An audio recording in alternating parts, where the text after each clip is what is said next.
أعوذ بالله من الشيطان الرجيم बिस्मिल्लाहिर्रहमानिर्रहीम। अस्सलाम वालेकुम। चलें अब मैं आपको रीज़न बताती हूँ कि इकरारुल हसन जो थे वो हमारे शहर में इतनी दूर क्यों आए थे। उसकी रीज़न थी कि वो आप सबको जो थे हमें हमारी फैमिलीज़ को अवेयरनेस देना चाह रहे थे ये जो हक पीर खतीब है उसके बारे में कि ये कितना बड़ा जो है वो एक रॉन्ग नंबर है कि आप अपने आप को अपनी फैमिलीज़ को इस बंदे के जो है वो शर से बचाएं कि ये आप लोगों को यूज़ कर रहा है, आप लोगों के पैसों को यूज़ कर रहा है और इसको किसी बात का पता ही नहीं है। यानी उसको नमाज तक नहीं आती है और लोग वहाँ जा जा के मनते मुरादें अपनी मांग रहे हैं और उसको लाखों के हिसाब से पैसे दे रहे हैं।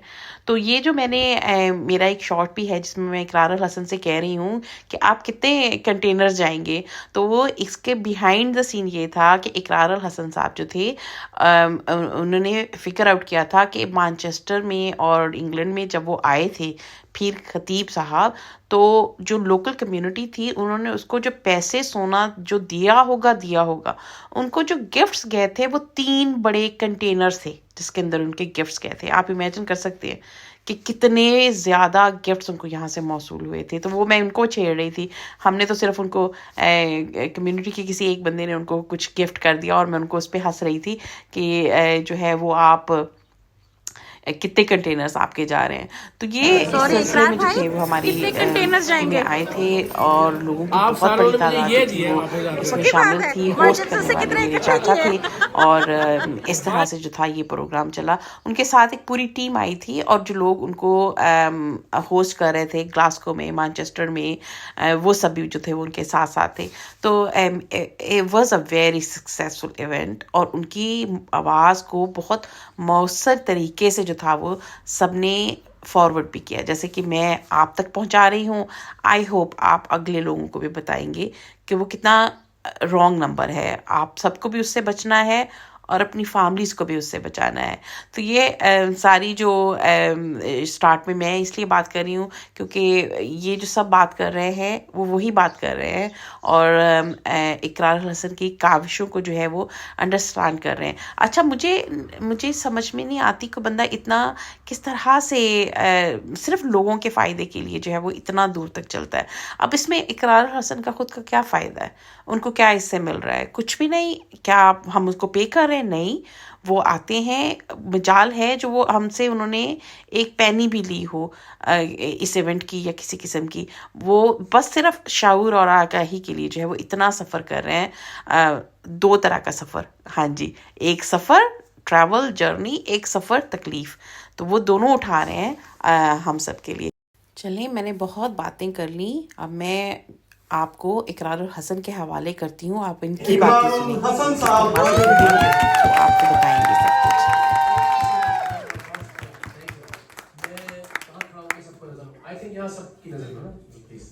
थैंक यू सो मच, बहुत शुक्रिया। अच्छा, मुझे बिल्कुल अंदाज़ा नहीं था कि माशाल्लाह आप इतनी मुनज़्ज़म कम्युनिटी है हमारी टीम में, और चूँकि बड़ी सीरियस गुफ्तगू हो गई है तो ज़रा हम कोशिश करते हैं कि थोड़ा सा 2-4 बस बातें करने के बाद आपको एक ज़रा छोटा सा तमाशा भी दिखाएं। आज हम जिन हाजिर करेंगे आपके साथ। जी, थैंक यू सो मच, बहुत बहुत शुक्रिया। अच्छा जी, तो कौन है जो शुभ शुभ को नहीं जानता और कौन है जो शुभ शुभ को जानता है? इसका मतलब शुभ शुभ पॉपुलर है बहुत। आपने उसको फेमस कर दिया। नहीं, मैंने उसको बदनाम कर दिया। देखिए, बदकिस्मती ये है, बहुत लंबी कोई संजीदा बात नहीं होगी, लेकिन इसलिए कि जिस मकसद के लिए हम आए वो पैगाम आप तक पहुंच जाए। 2-3 बातें हैं। एक तो एक ऐसा आदमी के जिसे कोई एक आयत भी नहीं आती, यानी हमने उसको चैलेंज किया और बार बार किया। यानी मैं उसका इस वक्त सबसे बड़ा दुश्मन हूँ।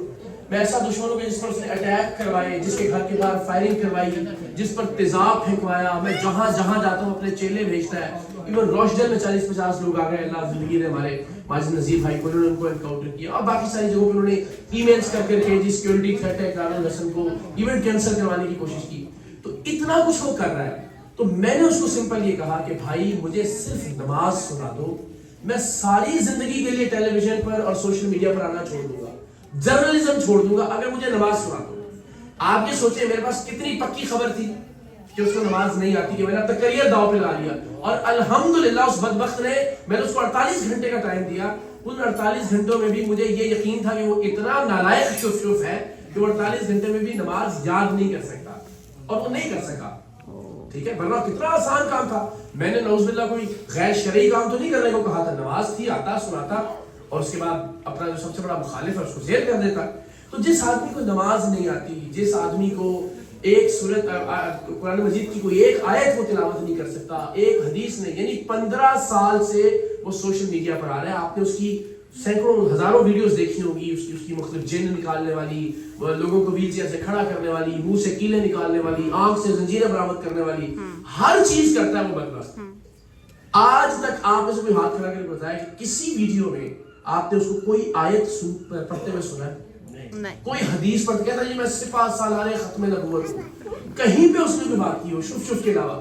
वो आदमी जो दुआ नहीं करवा सकता, उसकी कुछ वीडियोस हैं शायद आप लोगों ने देखी हो, जो जब लोग कहते हैं दुआ करवा, हजरत कहता है जी हाथ में आमीन आमीन आमीन आमीन आमीन, नहीं वो जुमला नहीं बोल सकता दुआया बीच में, अल्लाह ने इसको इतनी तौफीक नहीं दी। तो उसको पाकिस्तान के एक बड़े तबके ने वली कामिल मान लिया, कलंदर दौरान, ठीक है, उसके नगमे चलते थे पता नहीं क्या क्या, और आम लोगों ने नहीं।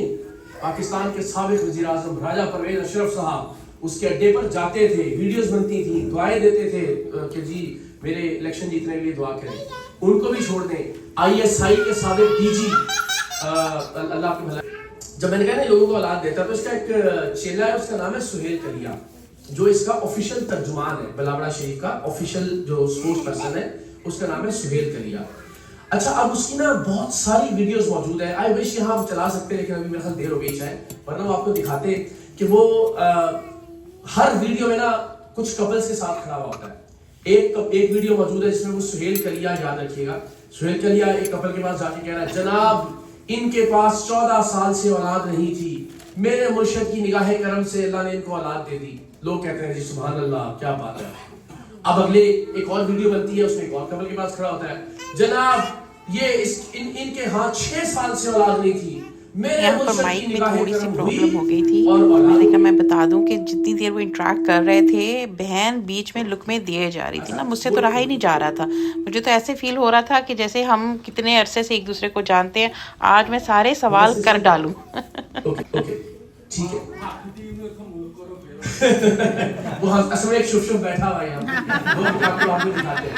अच्छा, तो जनाब वो एक ऐसा स्पोक्स पर्सन शुभ का जो हर बंदे के पास जाके उसकी वीडियो रिकॉर्ड कर रहा है, वो वीडियोस मौजूद है जिसमें वो किसी को कह रहा है कि जनाब 14 साल से औलाद नहीं हुई थी, मेरे मुर्शिद की निगाह पाक से औलाद हो गई, 6 साल से औलाद नहीं हुई थी, मेरे मुर्शिद की निगाह करम से औलाद हो गई।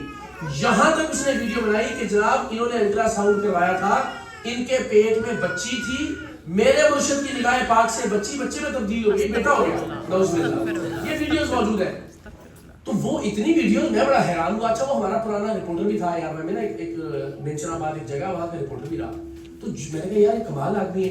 तो हमें पता ये चला कि वो आदमी जो लोगों को वीडियो बना के मार्केटिंग कर रहा है कि मेरे मुर्शिद की निगाह पाक से 14 साल बाद औलाद हो गई, मेरे मुर्शिद की निगाह पाक से 6 साल बाद औलाद हो गई, उस सुहेल कलिया के अपने घर में 19 साल से औलाद नहीं है। ये तरीका है फ्रॉडियों के लूटने का। अच्छा, जब मैंने वीडियो बनाई, मैंने कहा लोगों को बताएं कि भाई जो उसका सबसे बड़ा मार्केटिंग एजेंट है, जो कहता है जनाब इनको मुर्शिद की निगाह पाक से 14 साल बाद औलाद होगी, मुर्शिद की निगाह पाक से पेट में बेटी थी, बेटे में तब्दील हो गई, ओ भाई उसके अपने घर 19 साल से औलाद नहीं है। तो उसने जवाब में एक वीडियो बनाई, कहने लगा जनाब ये देखें कितनी बुरी बात है, इकरार साहब ने जो है ना वो मेरी पर्सनल बात पे अटैक किया, मुझे अगर औलाद नहीं हुई है तो फिर अल्लाह की रजा है। तो मैंने कहा जिनको हुई है वो भी अल्लाह की रजा है, तो तुम्हारा पीर कैसे की रजा? यानी जब हो जाए तो क्रेडिट जो है वो पीर साहब का, जब नहीं हो तो अल्लाह की रजा। भाई हर चीज अल्लाह की रजा है, उस पर आप जो है ना राजी बिल रजा हो जाए। तो ये इस तरह से लूटते हैं, खासतौर पर हमारी बहनें और माएँ बेटियां जो यहाँ मौजूद हैं। आने का मकसद आप लोगों के पास ये है कि इन फ्रॉडियों से खुद भी दूर रहें, अल्लाह का वास्ता है, और कोशिश ये करें कि अपने इर्द गिर्द जो कि बहनें हैं, जो अपने खानदान के लोग हैं, जो रिश्तेदार हैं, जो मोहल्ले के लोग हैं, जो कम्युनिटी के लोग हैं, जहाँ बैठे कोशिश करें कि बात करें, इसलिए कि यूके से उसको बड़े पैसे जाते थे। मैं आपको बता रहा हूँ, वो सिर्फ ब्रेडफोर्ड और बर्मिंघम में इवेंट्स करके गया, तो जो डॉलर्स और पाउंड्स गए वो तो छोड़ दें, उसको जो तोहफे यहाँ से लोगों ने दिए وہ 40 فٹ کے کنٹینر میں گئے تھے حضور یہاں سے, کنٹینر میں شپمنٹ کے ذریعے پاکستان بھیجا گیا. تو اللہ تعالیٰ ہمارے پاکستانی بھائیوں کو ہدایت دے. پھر سب سے بری بات جو تھی وہ یہ تھی کہ پاکستان میں بڑا مذاق ہوتا ہے. ہم پاکستانی عام طور پر ہم یہ دیکھتے ہیں کہ سیاسی شعور کے اعتبار سے, باقی بہت سارے آگہی کے حوالے سے جو پاکستانی کمیونٹی ہے, اوورسیز کمیونٹی ہے, وہ بہتر ہے ہم سے, وہ آگے ہے. جب ہم نے وہ مینچسٹر کی ویڈیوز دیکھی نا جس میں اس نے کہا جی سر پہ ہاتھ رکھ لیں, پیچھے ہاتھ رکھ لیں, شف شف کر رہا ہے, ساروں نے سر پہ ہاتھ رکھا ہوا ہے, تو بڑا مذاق ہوا کہ یار یہ تو ہم تو بڑا ان کو ٹھیک سمجھتے ہیں. تو یہ بہت اچھا ہوا کہ الحمدللہ یہاں اوورسیز کمیونٹی کا ایک رد عمل پاکستان میں جائے گا کہ بھائی ہم بھی اس طرح کے فراڈیوں کو مسترد کرتے ہیں. تو اب آخر میں آپ نے گیس کرنا, میں نے آپ کو بتایا نا یہاں سے وہ کس طرح سے تحفے تحائف لے کے جاتا ہے. ہم نے اس کی پنجاب کی جو پراپرٹیز ہیں نا شف شف کی, ان کی دستاویزات حاصل کی. اچھا ہمارے پاس ابھی اس کی بیریا ٹاؤن کی پراپرٹیز کی ڈیٹیلز نہیں ہے, ابھی ڈی ایچ اے کی پراپرٹیز کی ڈیٹیلز نہیں ہے, ابھی اسلام آباد کی پراپرٹیز کی ڈیٹیلز نہیں ہے, ابھی جو اس کو سونے کے تاج لوگ پہناتے ہیں ان تاجوں کی ڈیٹیلز نہیں ہے, ابھی جو کیش پاؤنڈز اس کے پاس ہوتے ہیں ان کی ڈیٹیلز نہیں ہے. صرف میرے پاس Punjab land revenue record authority کی مصدقہ دستاویزات ہیں جنہیں میں یہاں بھی اور پاکستان میں کسی بھی کورٹ آف لاء میں پروو کر سکتا ہوں. ان دستاویزات کے مطابق کوئی اندازہ لگا سکتا ہے صرف پنجاب میں حق خطیب کی پراپرٹیز کتنی ہوگی, جس نے میرا ویلاگ نہ دیکھا ہو اس کے علاوہ نہیں. صرف پنجاب میں حق خطیب اور شف شف کی جو پراپرٹیز جن کے ڈاکومنٹس میرے پاس ہیں اور جو حق خطیب علی ولد مسنجف علی کے نام پر ہے, 1100 کروڑ کی پراپرٹیز ہیں, 11 ارب روپے کی. مجھے پتا ہے میں یہاں یہ بات کر رہا ہوں, مجھے کبھی یہ کورٹ آف لاء میں پروو کرنا پڑ سکتی ہے. میں نے ویلاگ بھی بنایا, وہ دستاویزات دکھائی نہیں ہے. تو جس سال ابھی آپ سوچیں ڈی ایچ اے کے پلاٹ نہیں ہوں گے, اس میں بیریا ٹاؤن کے پلاٹ نہیں ہے, اس میں اسلام آباد میں اس کی پراپرٹیز ہوں گی, جو سونے کے تاج ہے, جو کیش ہے, جو گاڑیاں, کچھ نہیں ہے. صرف پنجاب کی حق خطیب کے اپنے نام پر جو پراپرٹیز ہیں وہ 11 ارب روپے کی ہے. تو کدھر سے آئے؟ وہ تو بار بار کہتا ہے میرا کوئی کاروبار نہیں ہے, میری کوئی دکان نہیں ہے. والد اس کا ایک ریش آدمی تھا, اس نے بھی کچھ نہیں چھوڑا تھا ورثے میں سوائے اپنے مزار کے. تو بندگان خدا یہ آپ اور ہم ہیں. کبھی وہ کہتے ہیں جی لنگر کے نام پہ جی 60 دیگا دے دو, پھر آپ کہتے ہیں جی دیگے دلا دیتے ہو, کہتے ہیں جی ہمیں کیش دے دے, ہم دیگے خود ہی کر لیں گے. کبھی وہ کہتے ہیں جی مسجد تعمیر کروانی ہے, کبھی وہ بدبخت لوٹتے ہیں ختم نبوت سینٹرز کے نام پہ, جو کہ آج تک کوئی اینٹ نہیں رکھی گئی. ہم نے جب اس کی 11 ارب روپے کی پراپرٹیز دکھائی نا جی, تو اس نے انکار نہیں کیا. اس نے کہا کہ بالکل یہ تو ہم نے ختم نبوت سینٹرز کے لیے لی ہیں. تو پچھلے 15-20 سال سے وہ پراپرٹیز ہیں, کسی ایک جگہ کوئی ایک اینٹ رکھی ہوتی. جب ہم نے کہا تمہیں ختم